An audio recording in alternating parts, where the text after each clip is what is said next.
Good afternoon, everyone.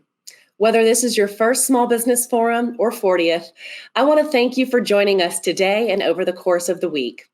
Planning any 40th event, whether a birthday, anniversary, or work milestone, engenders an element of nostalgia. If this were a birthday party, we might have a slideshow of childhood pictures and play top hits from the year of birth. In planning for this year's 40th Small Business Forum, our team couldn't help but think about the original forum in 1982 and the events that precipitated it.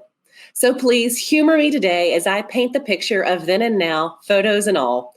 The good news for you, unlike a birthday party toast, this one will not trail on and on, leaving you wondering which cousin will take the mic from the loquacious uncle.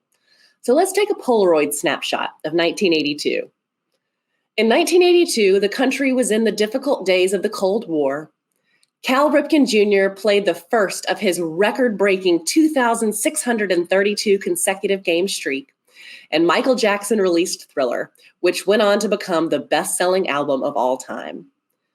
Technologically, the world was changing rapidly, epitomized by Time magazine naming the personal computer as its man of the year.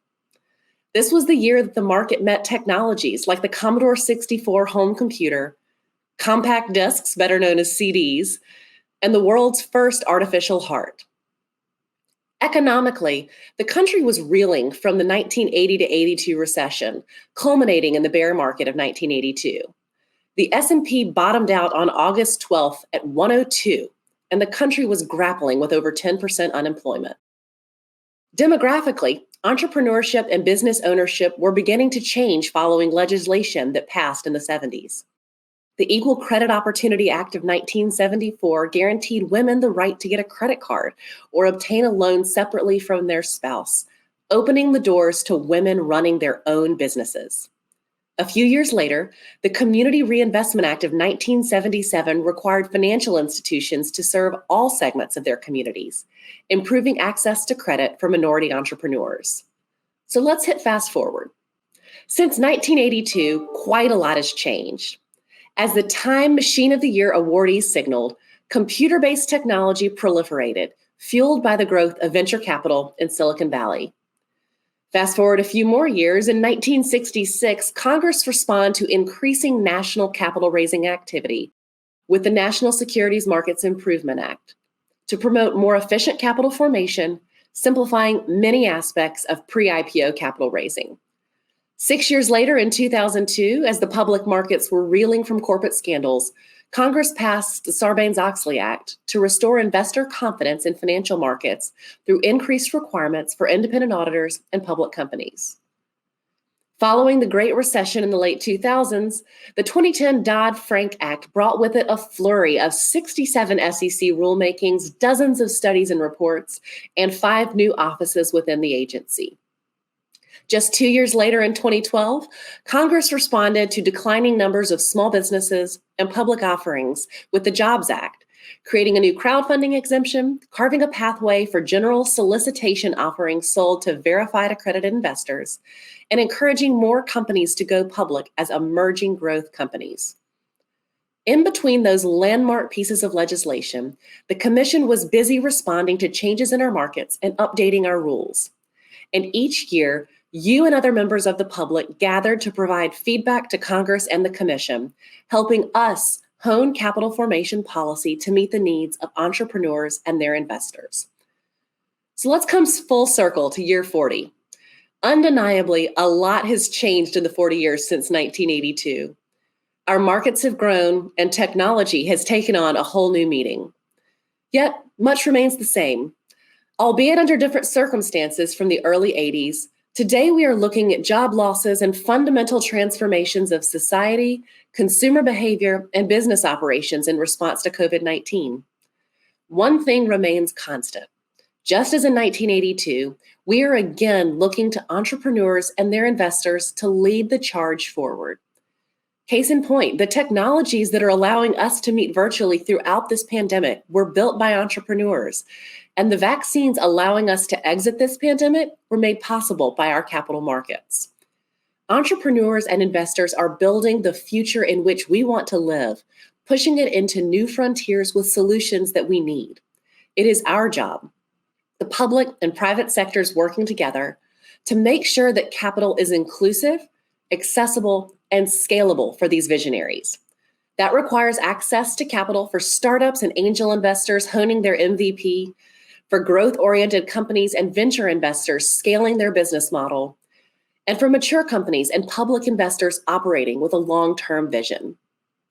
Over the next 4 days of the forum, we will hear from speakers on timely topics in capital raising, including today, finding your first dollars, tomorrow, doing your diligence, Wednesday, diversifying capital allocators, and Thursday, small cap insights. I want to thank our team members for making this event happen. Amy, Colin, Dean, Jenny, Jessica, Julie, Christine, Malika, Sebastian, and Todd, as well as our colleagues from across the agency for bringing this virtual event to life. This would not be happening without you, and I am grateful for each of you. We are looking to you to help us shape the future of capital raising. Cheers to 40 years of using your voice to positively impact change, and to many more. It is now my pleasure to introduce Chair Gary Gensler for his first Small Business Forum to share opening remarks. Chair Gensler, we are thrilled to have you here today. Thank you, Martha, for that kind introduction and that walk down memory lane. I don't want to tell anybody about whether I remember Thriller or not, but and the compact disc and the like. I'm glad to be here today to help kick off the 40th Annual Small Business Forum. I'm going to always be animated in my job, thinking about working families and the way that the SEC's three-part mission serves them. And America's small business are at the core of serving the public, but also part of America's economic foundation and success. I think often about the important role of small businesses play in our economy. As of 2019, you know the statistics as well as I. Small businesses accounted for 2/3 of new jobs, 44% of economic activity, according to the Small Business Administration. Further, every large business was once a small business, of course. So it's where innovation happens, where entrepreneurship happens. It's where the success of our economy often occurs. Now, the capital markets that the SEC oversees also play an integral role to small businesses. Some access capital markets directly when they go public or raise money from private funds. Others tap into the capital markets indirectly through their mortgages or borrowings that they take out through financial institutions, that those institutions are accessing the capital markets.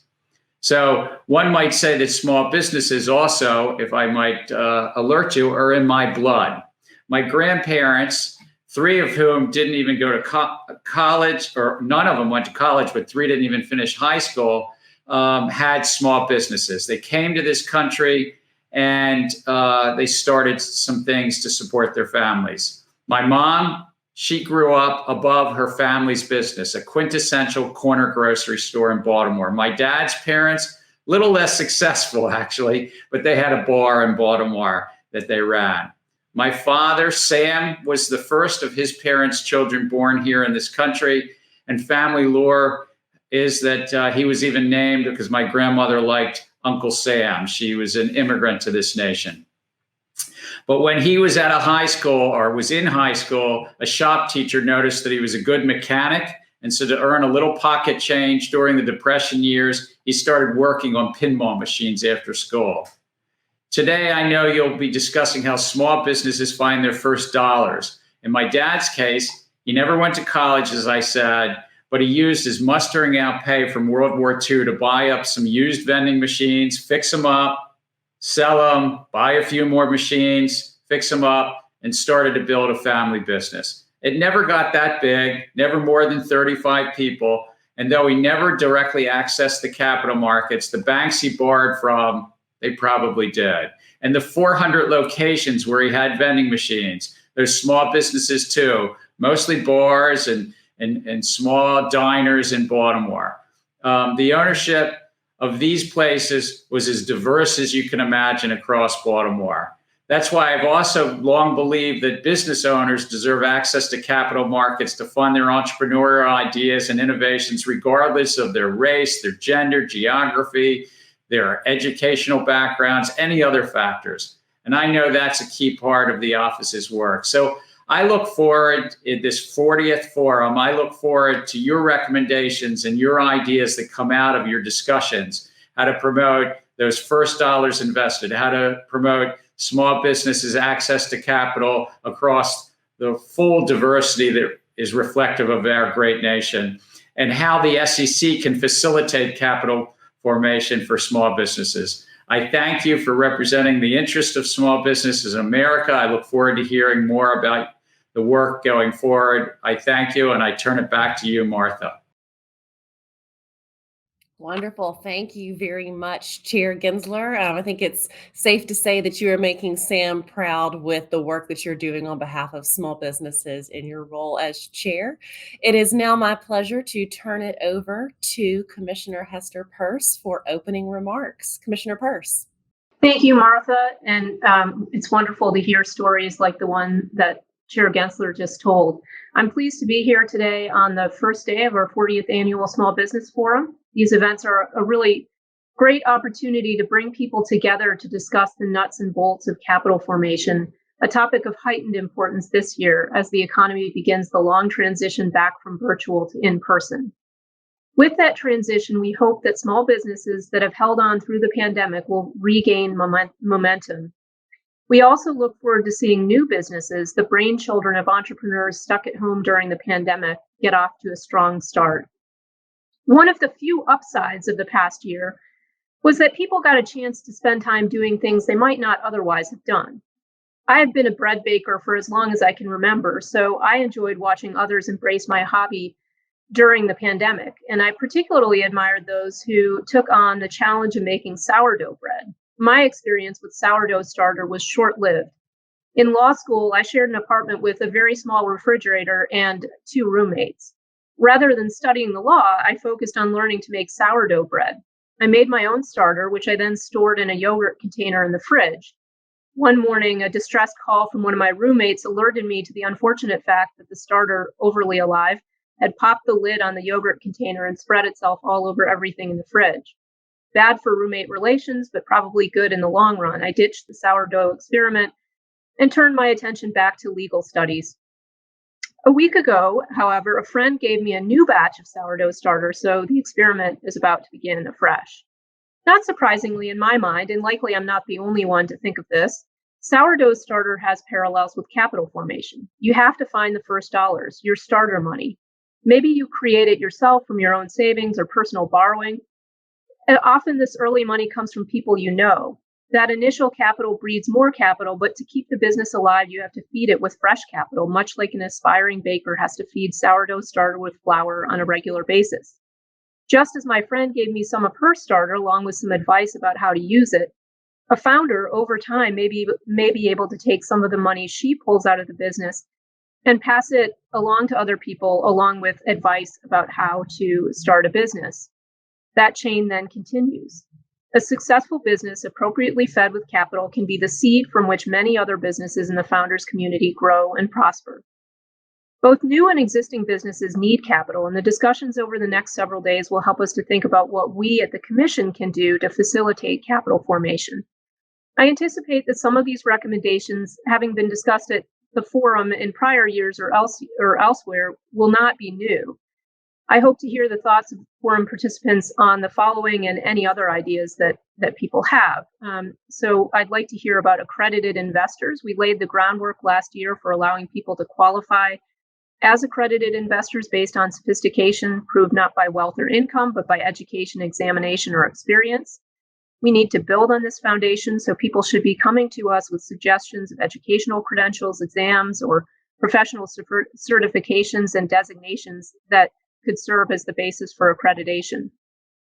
Another issue that I'd like some feedback on is Finders. It's a forum favorite in many of its 40 years, a regulatory framework for finders, who are people who periodically introduce investors to small businesses in need of capital, would establish some much needed parameters for this activity. We proposed an exemption last year. We should consider finalizing that, or as Commissioner Lee has suggested, propose a rule for finders.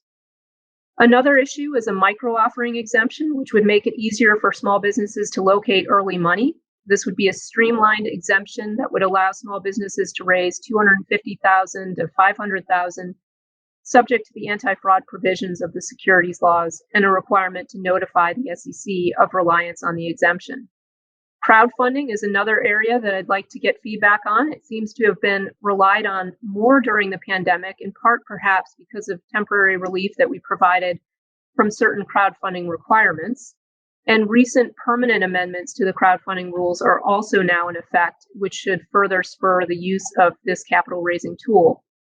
We should consider whether any of the temporary relief should be made permanent and whether other changes would make crowdfunding more viable as a source of capital for small businesses.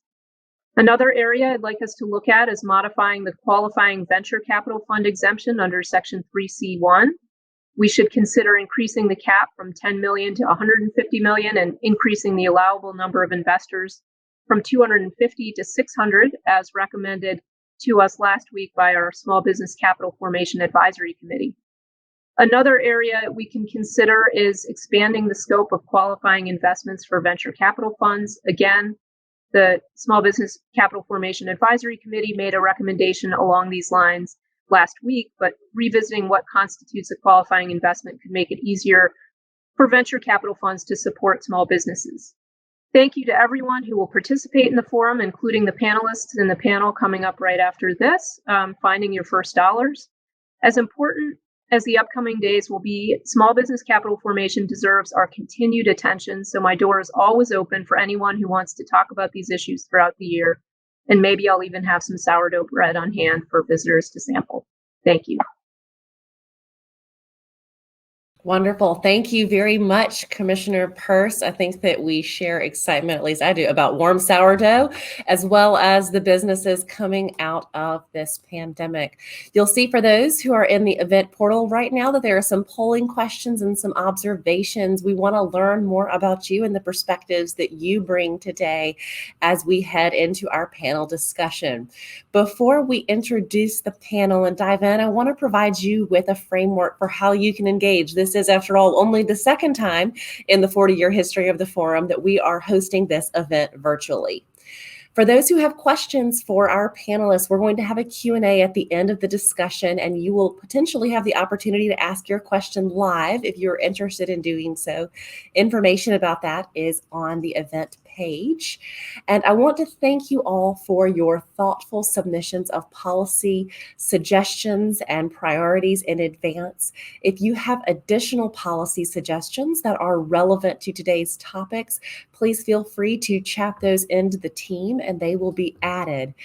After the panel and the Q&A, you will get a chance to vote on recommendations that you think that the Commission and Congress should prioritize.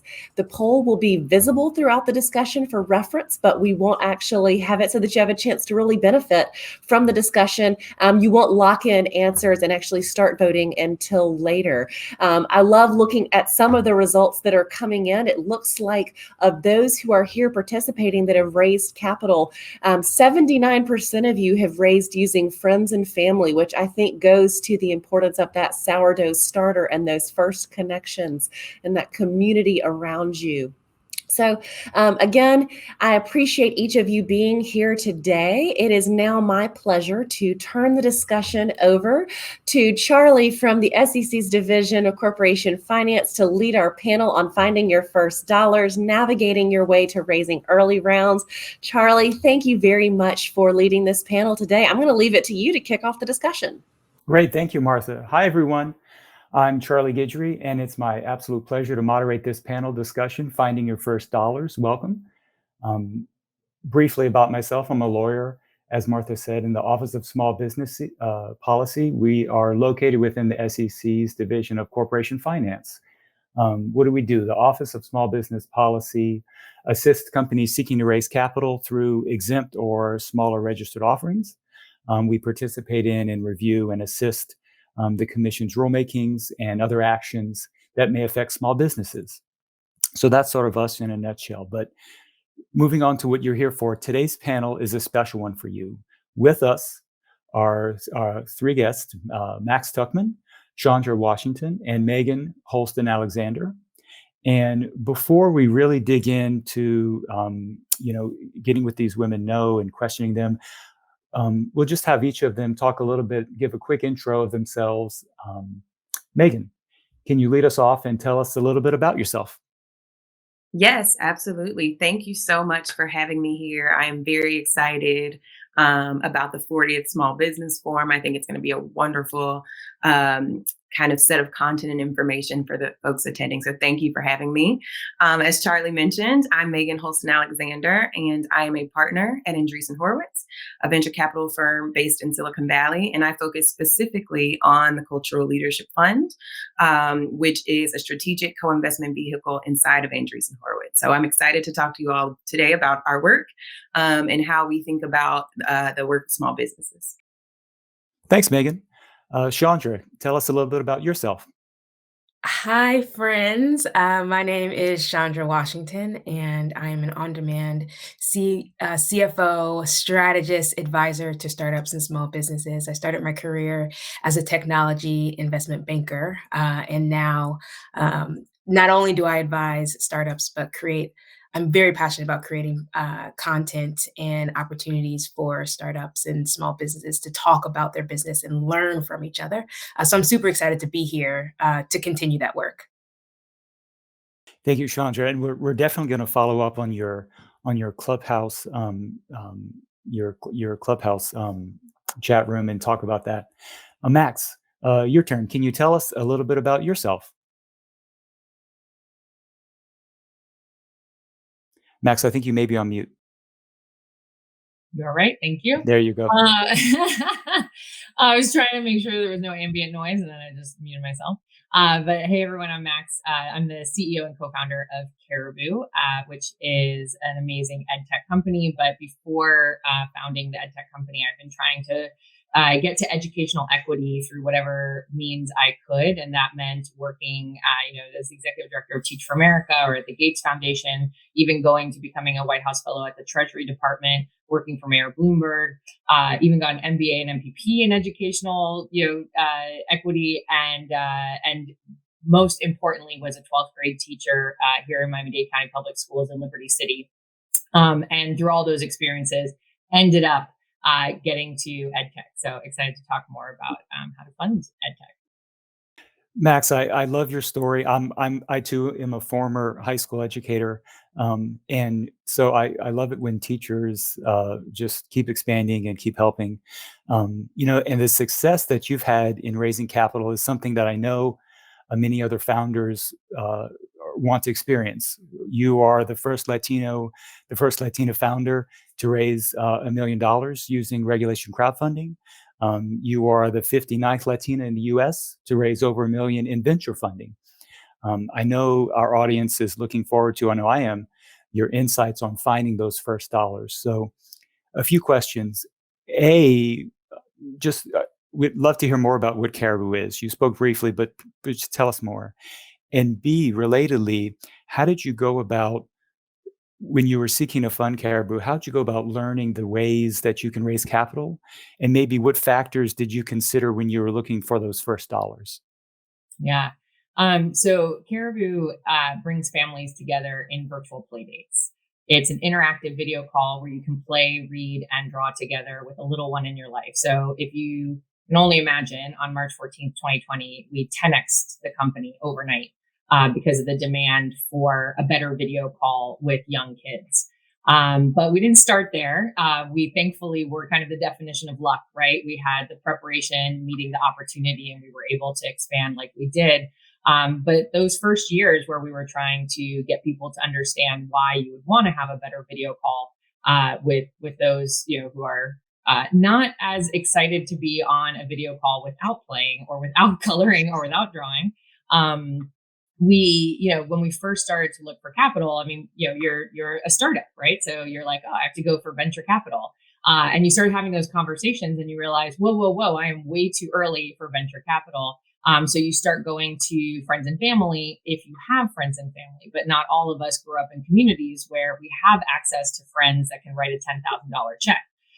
you have access usually to friends that can write $100 check or a $300 check, but you don't want to put all those friends on your cap table. So what do you do? So I originally actually went to pitch competitions. I said art because it just, it was 2017. I just didn't have any other options. So I started doing pitch competitions, and we ended up being the winner or the finalist in over 30 pitch competitions, which gave us non-dilutive cash to keep going. And then because of all the pitch competition wins, we ended up raising $1.3 million. And that's when I became the 59th Latina to raise $1 million in venture funding. That was with AT&T and Steve Case and some family offices. We were very fortunate to be able to do that. But then 12 months later, which is around the rule of thumb when you should be raising again, not should be, and you end up raising again, we got a predatory term sheet, which happens a lot to underestimated founders, women, people of color, where an investor said, I have these terms and it's not great for you, but if you need the cash, that's what you'll have to do. And thankfully, I had found equity crowdfunding. I had learned about it, saw it, started doing my own research about it because it was still, even in 2019 when we decided to raise, it was still very new. And I was able to turn down this $500,000 check with very, very predatory terms, and ended up raising 3 times that in equity crowdfunding on my own terms. So extremely grateful for the opportunity to be able to have alternative sources so that I could fund the business in the way that I felt was right, so my business could survive so that we could get to this point today. And when your first experience with Red crowdfunding, how did you find it? Was it as complex as you thought? Not as complex? Easier? Harder? What was your experience? Yeah, I think in 2019 it was still very nascent. So finding companies that had done it, that kind of had kind of gone past it, right? So could look backwards and say, oh, if we had only done it this way, was a little difficult. And the portals also were startups in their own right, trying to help us startups raise capital. And at the end of the day, I think the regulations were easy enough that we were able to navigate them. And again, we've been successful since. And I'm on Crowdhouse almost every other week, talking about equity crowdfunding. I even run the Equity Crowdfunding Club on Clubhouse specifically so that other founders understand what I went through, how I did it, and how to be successful. Because it is such an incredible source of capital when you are underestimated, when you're getting no's. Because of what you look like, or because people, don't think you can achieve the same things as others. And so you guys have made it pretty simple. Even better now in March. Thank you. Yeah. And when you're on Clubhouse and talking to folks about Red crowdfunding, give us like your number one tip or the most asked question that you have a ready answer for. Can you think of something? Yeah. So the 2 pieces of advice that I always give is, one, this is a marathon. This is not something you just wake up tomorrow and decide to do, right? You really have to prepare for it. And the second piece of advice really goes with that, which is the reason the word crowd is in the word is because you have to bring your own crowd. You really do. I think a lot of people have the misperception where it's like, oh, I'm going to get on a portal. It's like online dating. I'm going to put up a cute picture. I'm going to have $1 million next week in my bank account.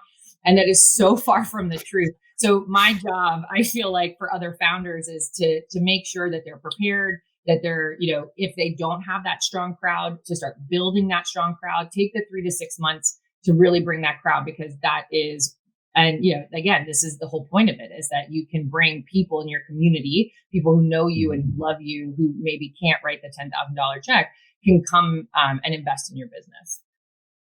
And Chandra, this is a nice sort of segue into what you're doing now, building on what Max has said and learning about various paths to accessing capital. You said earlier that you made the transition from iBanking to advising startups. And now, with your platform on Clubhouse, you're devoting a lot of your time educating and supporting and providing exposure to early stage founders. Can you tell us a little bit about how your journey, just led you to this point, and why your work now is so important to you and maybe also important just to the startup ecosystem more broadly? Yeah. So the first thing I want to say, I think my mom is an educator. And so I think that that has naturally just been in me. And so anything that I've ever done, which I've done all kinds of things, has been around surrounding how do I get information that I either want or that I know people around me need and want? How do I get that to a broader audience? Mhm. And so what Clubhouse has allowed me to do has it's allowed me to kind of have that platform to do that, where it's not just if I'm using Instagram, me to another person, Mhm. or YouTube where it's me to others just watching me. So now it's a conversation, and I love that, just being able to have live conversation where people can come and ask questions, where people can learn from other people and what they're going through. And just to kind of give some context around what I'm doing on Clubhouse. So I host many rooms on Clubhouse, but two of the most popular are Pitch Practice, which is exactly like it sounds. You come on stage, you practice your pitch. That's literally it. And you have VCs, you have Max, you have others come on stage that just gives you feedback on your pitch. And the magic about that, which I didn't even realize was going to happen, was that people were, one, being entertained, two, being inspired, but three, that big thing of education, which I Mhm. didn't even know was going to be a part of this. Like, I thought it was going to be Max or someone coming on stage getting feedback on their pitch and that being it. But what I find so interesting is that because there are spaces like that, like Pitch Practice and Crowd House, which I'll talk about in a little bit, founders are now able to witness other founders who are not polished, who Mhm. don't have it all together, who still have questions. And so, one of the things that I encourage people to do is to really start talking about what you're doing and not being afraid to jump on stage, to talk to your dentist, to whatever it is, to actually speak about the work that you're doing, because you never know what'll come out of it. And every time you talk about it, you get sharper, you get more efficient with your words, you Mhm. get better at telling your story. And so I think it's just really, really important for folks to understand that what you're doing is not just for you, right? We're all a community. Max talked about that. We're all a Mhm. community, and talking about what you're doing and putting yourself out there helps not just you. I promise it helps everybody around you. The other room that I host that is fairly popular is Crowd House, which Max is on all of my shows, but she loves Crowd House and Pitch Practice. And Crowd House is where we take companies that are currently fundraising and they're using all of the crowdfunding platforms. They come on stage, they pitch their business to potential investors, and these are angel investors or VCs. They're people that are deploying capital. They pitch their business to them.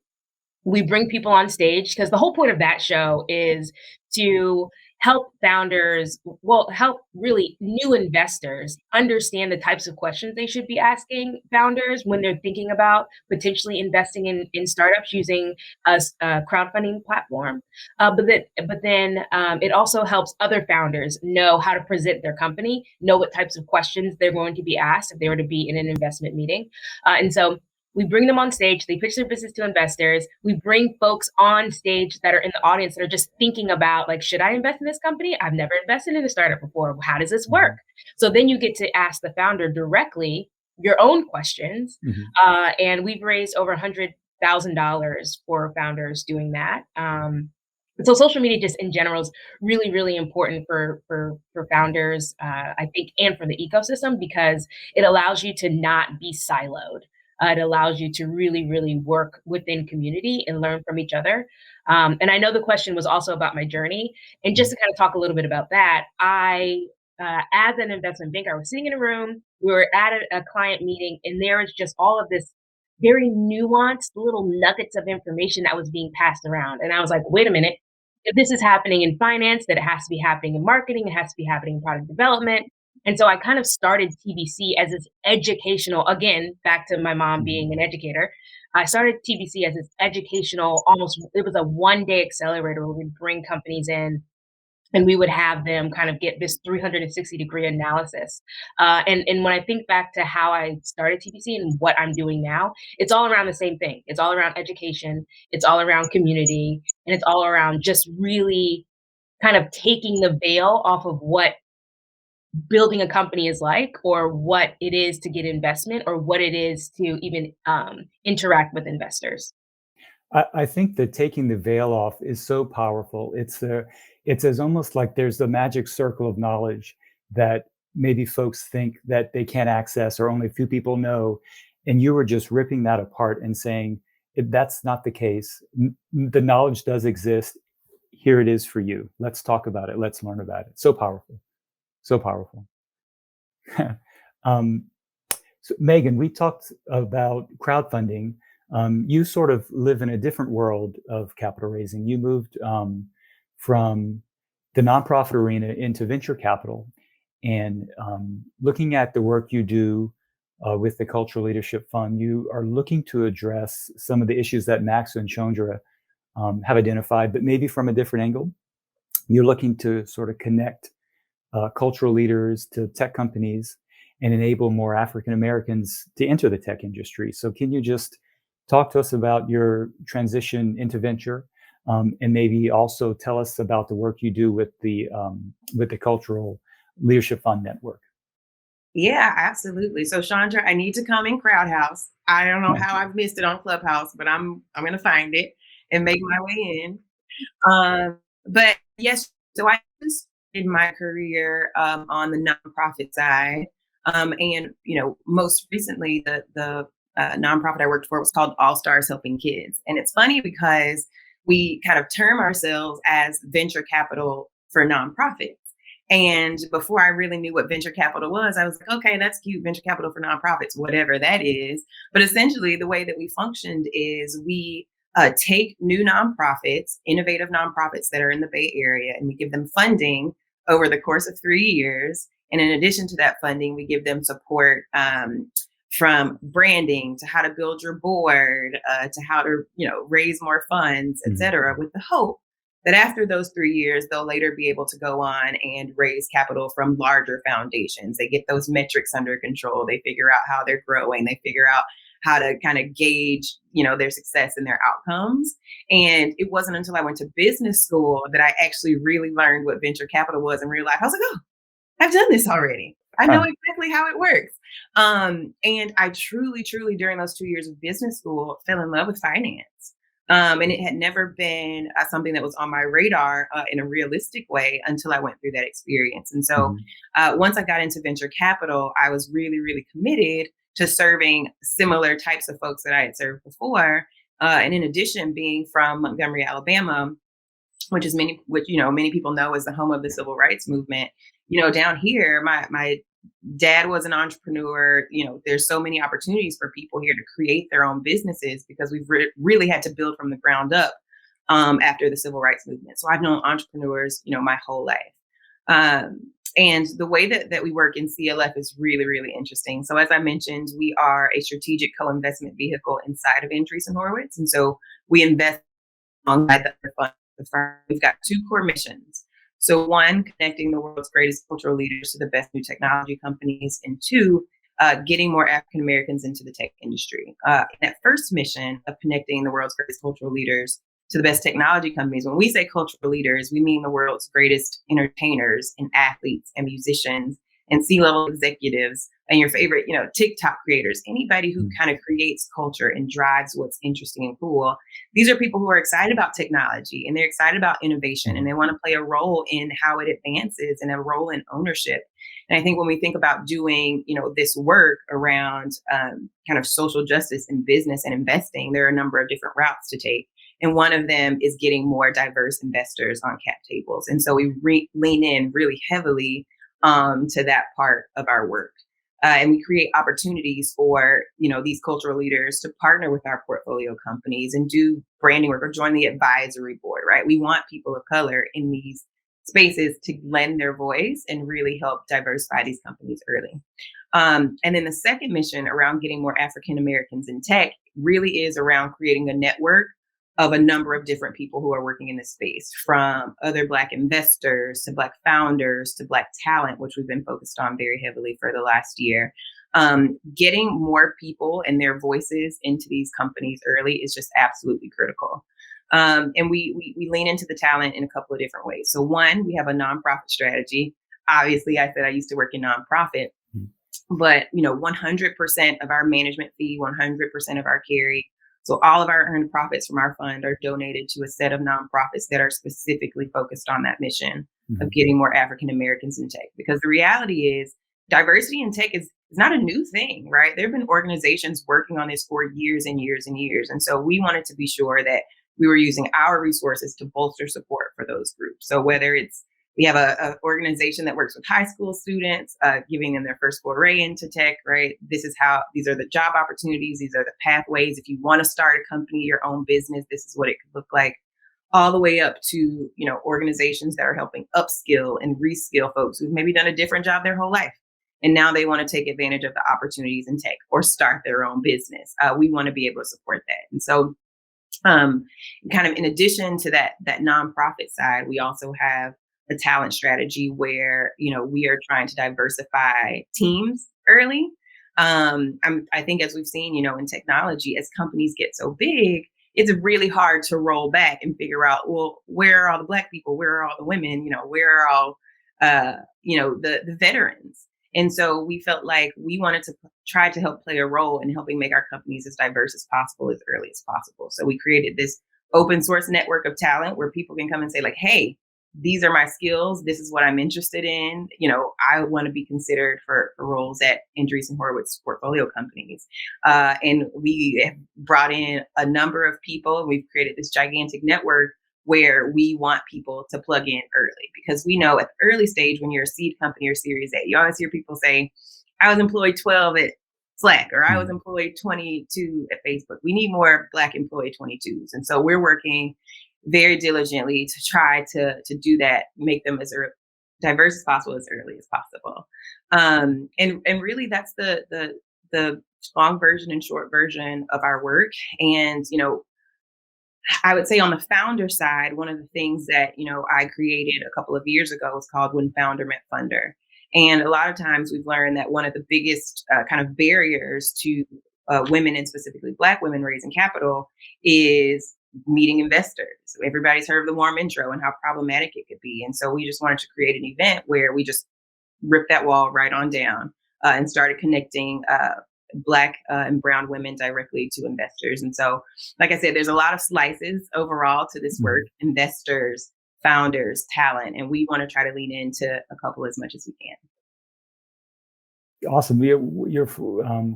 One of your founders likes to say, I think that hard things are hard and it takes a lot of work. And this is important work. And, your firm takes it super seriously. So I know it's appreciated. Yeah.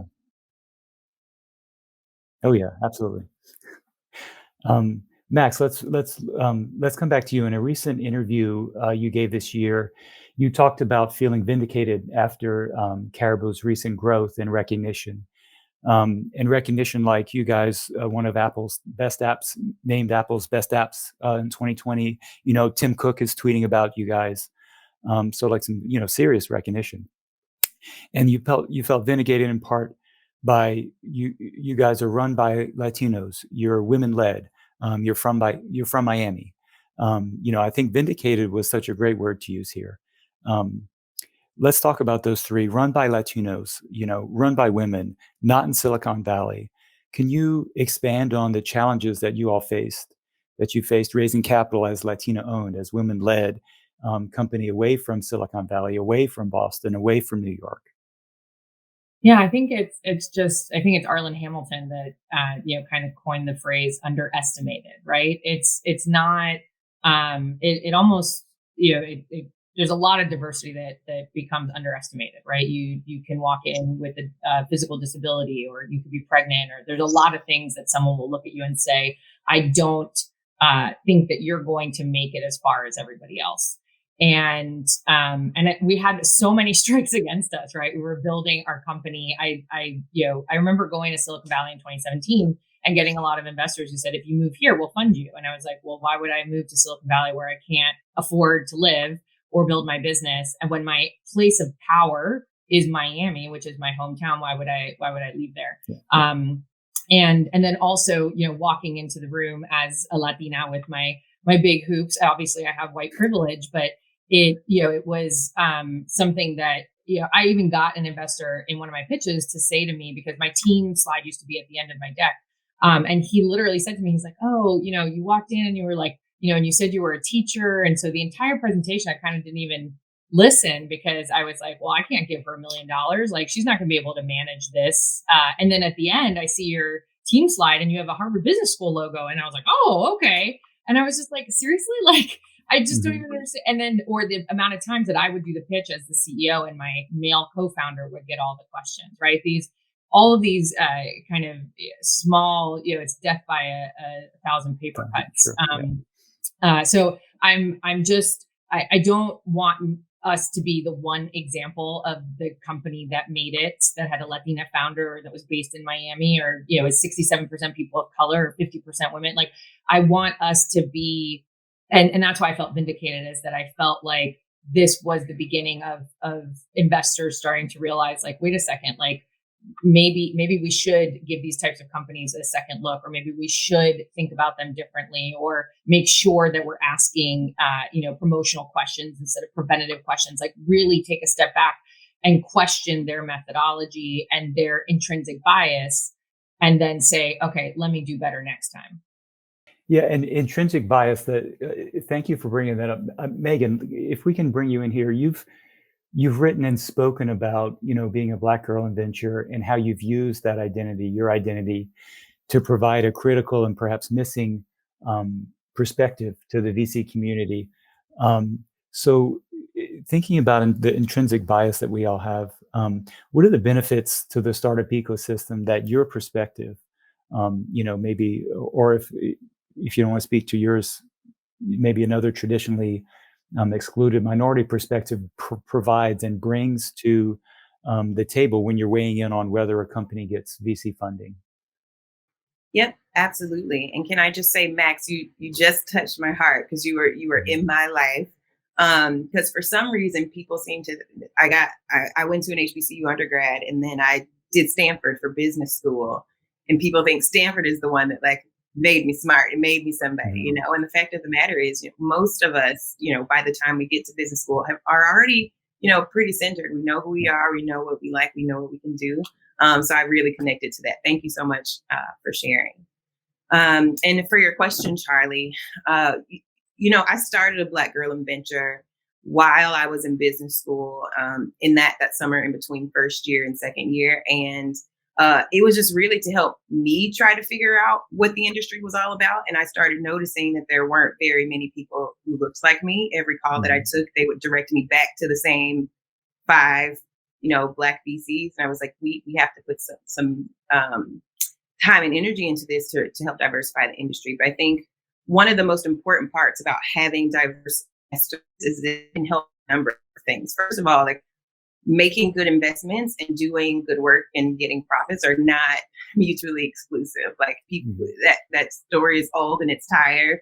And I think we should, get to a place where we can understand that you can do both at the same time. But I think the importance of diverse investors is a couple of things. So one, when you have different points of view in the room, you can see how different skill sets bubble up in different people, right? Whether it's, resilience or creativity or ability to self-start or, hard work, the ability to push back, those look different in different people. And so if you're always looking in one particular context of, like, I've seen in people who went to, Stanford Business School that this looks like this. Well, what does that look like for somebody from Montgomery, Alabama, who went to an HBCU, et cetera? Like, when you have diversity in the room and at the table, they can help identify those things in a way that hasn't been done before.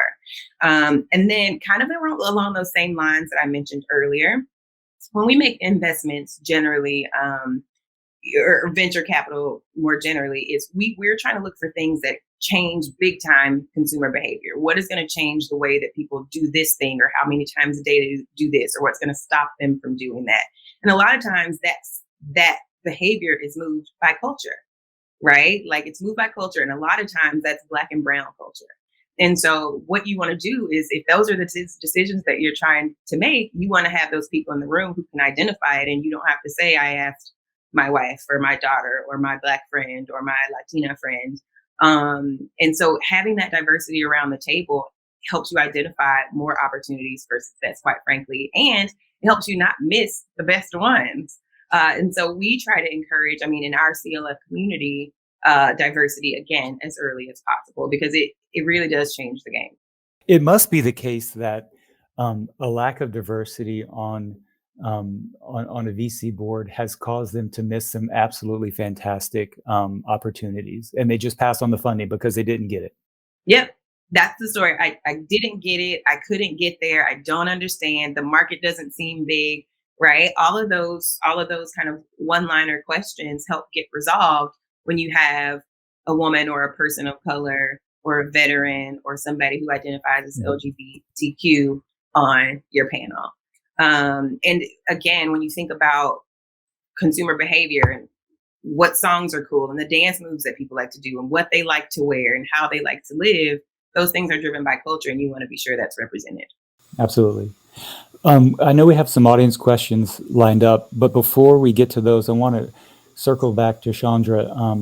Chandra, I was going to ask you to talk some more about your Clubhouse platform and about pitch practice. I know you covered that already. If instead you want to just talk about maybe how social media in general can empower and educate a diverse pipeline of folks, or if you want to talk about what we were just talking about and just the importance of that kind of diversity in not only the founder space, but also in the funding space.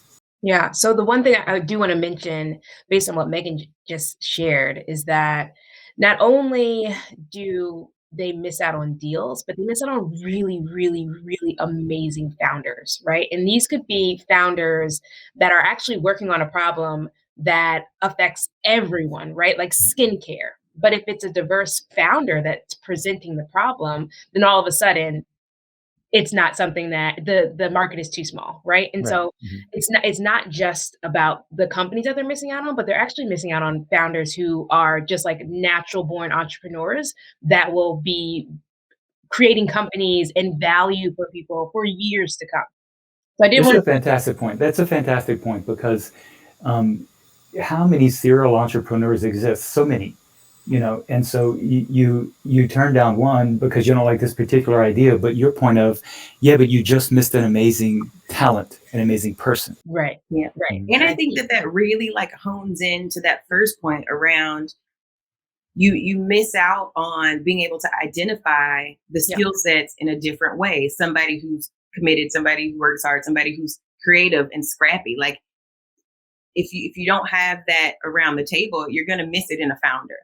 Right. Totally. Right. Completely missed that. But also to Megan's point, I think what we have now with and this is also why I'm really leaning into social media is because I think as an underrepresented founder myself and knowing how I communicate and how I like to communicate and how I like to take in information, I'm taking in information via Twitter. I'm taking in information via YouTube videos, right? Like I could read books, which I do, but those books are typically not written by someone that looks like me, that has gone through the type of things that I'm going through. And so the way that I take in information is completely different. And so how I see what founders can do and what I'm doing for founders is being able to use social media and talking to people in a way that they're already consuming information. And I think especially with crowdfunding, and with the ability to really talk about what you're doing and the company that you're building and the vision that you see and getting people excited about it, right? And being that salesman, but not necessarily to investors, to not necessarily to institutional investors, to potential investors that are just following you on social media or that are buying your products. I think it really creates an opportunity for founders that don't communicate in the same way and over-index on their ability to use social media really, really well in order to sell their company and their vision and get people involved in what they're doing. Makes sense. Well, Chandra, Megan, and Max, I was going to have a question to wrap us up, but I'd rather get, if you guys are okay, get to the audience questions. I think we have a few lined up for you, or Martha has a few lined up for you. Let's do it. So what I'll do, and thank you, by the way, for each of your wonderful insights. I learned something different. I think there's something really powerful to hearing different perspectives, and each of you brings something really unique to this conversation. So I just have to start out by saying thank you.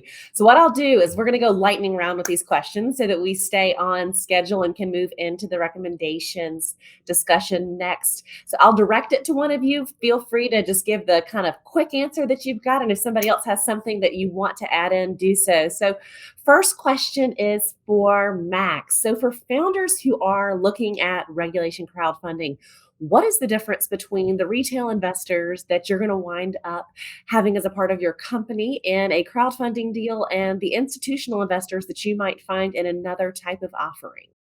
Yeah, so I think there's two differences. One is diversity. So even though in my last round, it was led by a Latina and it was all women or Black men, that doesn't happen often. So equity crowdfunding really does allow you to diversify your cap table. And that's incredibly important, who you are making more wealthy. The second thing I'll say is that it's almost like B2C versus B2B.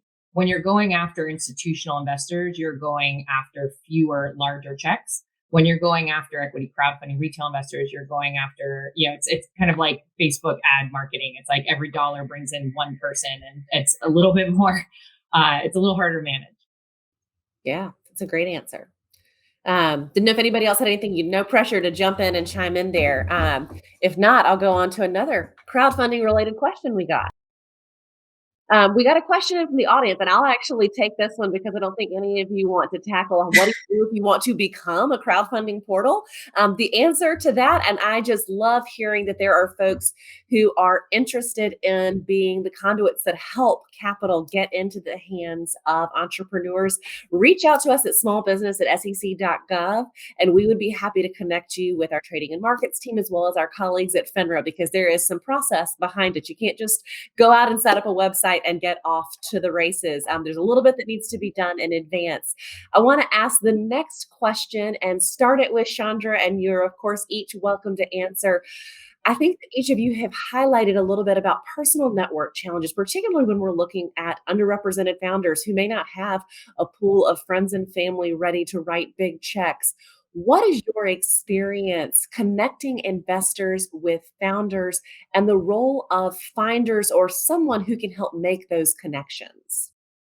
Okay, so this is for me, right? Lightning. So I think the thing that I realized, and what I've seen by hosting these rooms on Clubhouse and really helping people talk about their business better, is that taking the pressure off. And I don't know if this answers the question, but I think there's something here. Taking the pressure off of having to go into an investment meeting and like present the company really, really lends itself to making different connections that you may not would have made otherwise. And it also allows you to kind of stop thinking about hitting all of the metrics and all the things that you think you need to say in your conversation.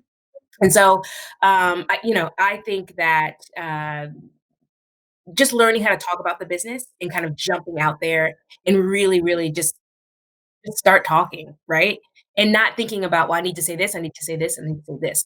Showing the passion, and showing the vision that you have, and allowing that to kind of lead you into these conversations without even thinking about what's next. I think is key. Instead of thinking about binders, funders, and I just think you just get out there. I really think that that's the new age of doing this. Like, yes, you can go institutional, yes, you can go crowdfund, but I think you just start getting out there and talking about it, and then it kind of takes away that middleman. Well, and I think, Chandra, what you've highlighted is the role that technology can play Yes. in bridging those gaps. You are creating the virtual room.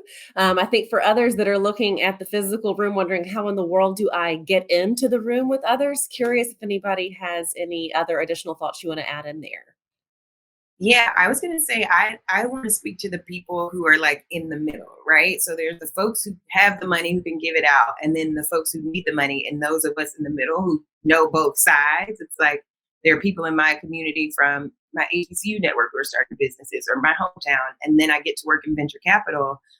It's our job as the people in the middle to do a cultural reference, to shake the table, right? It's our job to come in and say, like, hey, I'm here. I want to bring all these people in. So if I'm in a clubhouse room, for example, with some of my partners from the fund, I can bring up a bunch of founders that I know, and we can all be in the same room together having a conversation, or any kind of opportunity that you have to kind of lift as you climb. I think that middle person is really, really critical here. So if you are in that position, be sure that you're pulling people along and also pulling people back and putting them together. Well, and that does go to the important role of those bridges who help people move from one social network into the other. We've got another question in the chat, and I will not put any of you on the spot to answer a question about our recent advisory committee recommendations that were referenced in opening remarks. There was a question about the recommendations and process for consideration. We'll touch on the subject of that most recent set of recommendations from the Small Business Capital Formation Advisory Committee on day 3, looking at diversification among fund managers and smaller and emerging funds. So stay tuned, and we can give you some more insight on that on another day. Third question, and this will be the final one that we pull in from the audience. Megan, I'll start this one with you, and then would love if each of you want to add in any thoughts as we wrap up. What advice do you have for entrepreneurs who are scaling from a small startup to a larger business? This question comes from somebody out in Seattle, so not too far away from where you are, Megan, on the West Coast. Would love advice on that scaling question. Yeah, totally. So I would say, since all businesses are different, and I don't know what kind of business you have, whether it's a software or a CPG or a restaurant, I would say the most important thing is getting the right partners, right? Getting people who have either like done it before, or can walk you through and say, like, oh, if you're starting a restaurant, wait, you need to get this clearance from this person or from this committee, or before you order food, do this, right? Get the right set of partners. I think Max brought up a really beautiful point earlier of not partnering with people who you think might take advantage of you, or not partnering with people who aren't going to have your best interest or the best interest of your business at heart. Getting not just kind of the right investors as partners, but also advisory boards, right? Everybody doesn't, have to be an investor. There are people in your community who could help. They just want to be an advisor. So finding the right partner is critical to going from a small business to and scaling up to a larger business. Well, the right partner, indeed, I think is critical. I don't know, Chandra or Max, if you had anything in addition that you wanted to add to that question. Yes, Chandra, it looks like you got some thoughts. Only because I'm a numbers person. So I'm all about just like finding the levers of the business and really measuring them and focusing on them. So when you're thinking about, scaling, understand, what does that actually look like? Understand how much it costs to scale from 5 customers to 10 customers to 100 customers. And then you'll understand your capital needs. But I'm really, really big on making sure you're measuring the right things. So when you start to scale, you know exactly how and when and if you're scaling. Yes.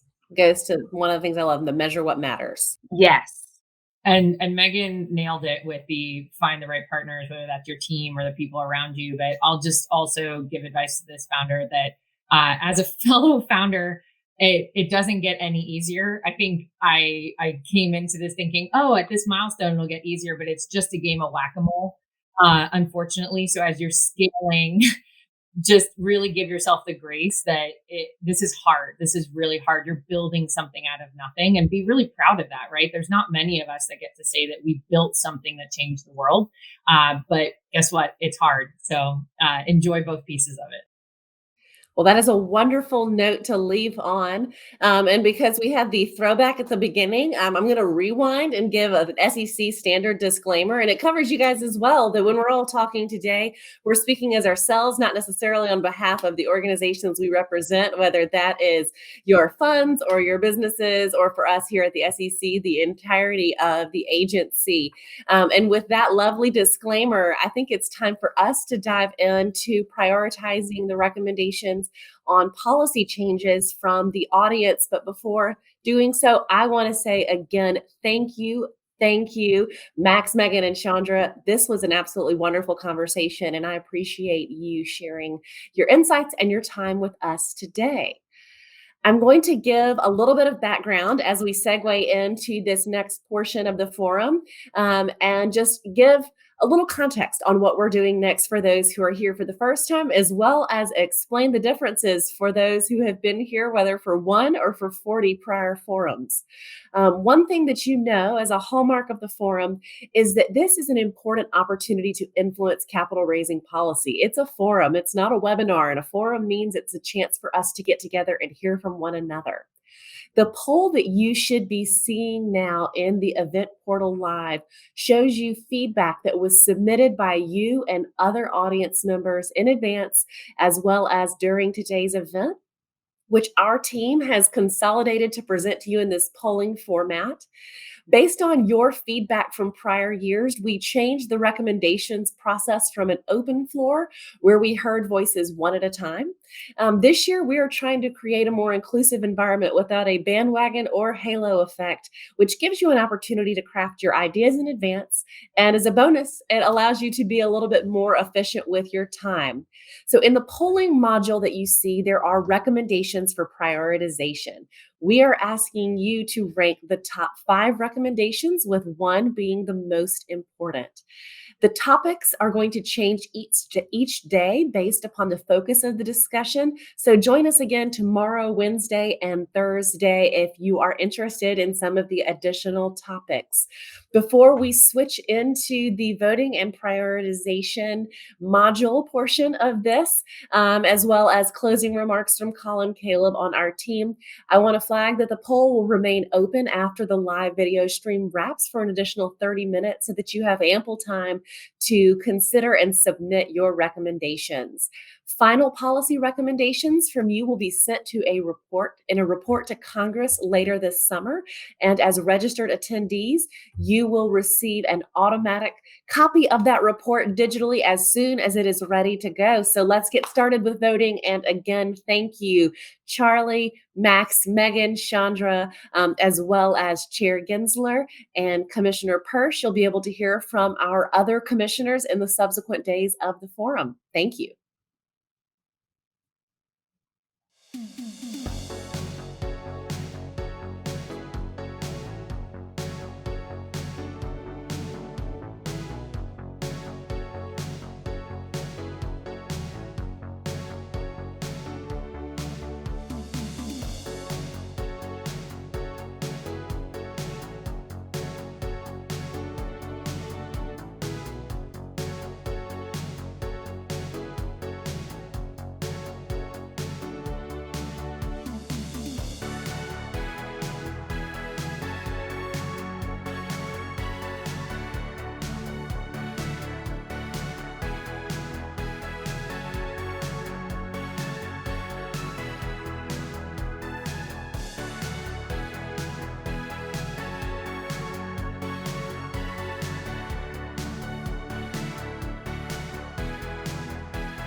Hi, I'm Colin Caleb from the SEC Small Business Advocacy Team. I want to thank you for spending time with us today to discuss policy affecting early stage capital raising. Join us tomorrow for a discussion about how savvy early stage investors build diversified portfolios.